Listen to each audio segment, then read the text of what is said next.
మాల మహానాడు చందుర్తి మండల అధ్యక్షుడు నీరడి శ్రీనివాస్ ప్రభుత్వంపై ఎస్సీ వర్గీకరణ రాజ్యాంగం విరుద్ధంగా రాజకీయ కుట్రగా ఆరోపించారు. 341 ఆర్టికల్ సవరణ కోసం పార్లమెంటు రాష్ట్రాల ఆమోదం అవసరమని సుప్రీంకోర్టు ద్వారా ప్రవేశపెట్టిన వర్గీకరణను వ్యతిరేకించారు. తెలంగాణలో 2011 లెక్కల ప్రకారం ఎస్సీ వర్గీకరణ జరిగిందని, కాంగ్రెస్ బీజేపీ ప్రభుత్వాల మాలలను అణిచివేయడానికి ఇదే వ్యవహారం చేస్తున్నాయని తెలిపారు. సరైన పద్ధతిలో వర్గీకరణ చేసి సమన్యాయం చేయాలని డిమాండ్ చేశారు. ఈ కార్యక్రమంలో మాల మహానాడు నాయకులు, జిల్లా మండల స్థాయిలో వివిధ నాయకులు పాల్గొన్నారు.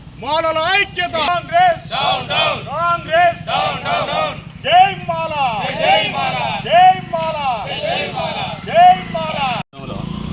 తెలంగాణ మాలమాడ ఆధ్వర్యంలో వర్గీకరణకు వ్యతిరేకంగా ఈరోజు ప్రెస్ మీట్ ఇవ్వడం జరుగుతుంది. మరి కేంద్ర ప్రభుత్వం 341 ఆర్టికల్ ప్రకారంగా పార్లమెంట్లో చర్చ జరిగి దీన్ని వర్గీకరణ చేయాలి.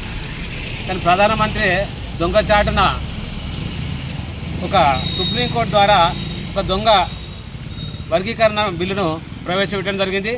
మరి దాన్ని అతి ఉత్సాహపడి రాష్ట్ర ముఖ్యమంత్రి రేవంత్ రెడ్డి గారు మొదలే ఈ వర్గీకరణ చేసే రాష్ట్రంగా మొట్టమొదటి రాష్ట్రం మాదే ఉంటుందని ఆయన బాగా ఉత్సాహం కలిగిండు. ఈరోజు మాలలు లేకుండా నీవు గెలిచినటువంటి చరిత్ర ఎక్కడిది?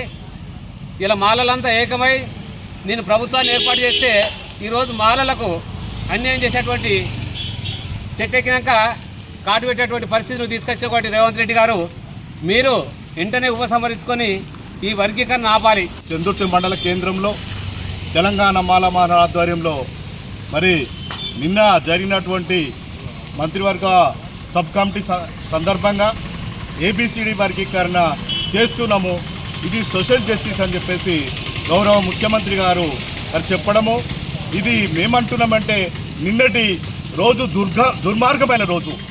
ఎందుకోసం దుర్మార్గమైన రోజు అంటే ఈరోజు బాబాసాహెబ్ అంబేద్కర్ చెప్పినటువంటి రాజ్యాంగంలో శాస్త్రీయమైన పద్ధతిలో చేయకుండా ఈరోజు లోక్సభలో తీర్మానం పెట్టిన తర్వాత ఏబిసిడి వర్గీకరణ చేసే అవసరం ఉంటుంది. ఏదన్నా శాసనసభలో తీర్మానం చేసినామంటే మీ మంత్రివర్గం ఎందుకు కూర్చున్నది? మీ మంత్రివర్గం ఎలా తీర్మానం చేసింది? అదేవిధంగా పార్లమెంటులో, లోక్సభలో, ఇలా రాజ్యసభలో తీర్మానం జరగాలి. ఆ చిత్తశుద్ధి నీకు లేదు.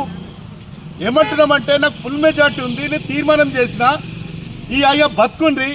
మరి మాలలకు సంబంధించినటువంటి 5%, మరి మాదిగకు సంబంధించినటువంటి వర్గాలకు 9%, ఇతర వర్గాలకు మరొక 1%.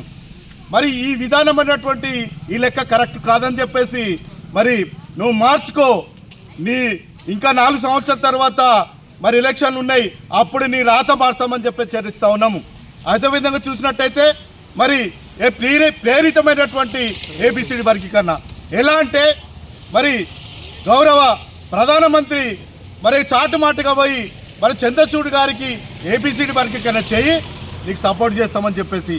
అదేవిధంగా చూసినట్టయితే మరి ప్రధానమంత్రి మరి అదేవిధంగా రేవంత్ రెడ్డి గారు కూడా అంతర్గతంగా కూడా ఇదంతా కూడా బీజేపీ పార్టీ నాటకం అని చెప్పేసి చెప్పక తప్పదు.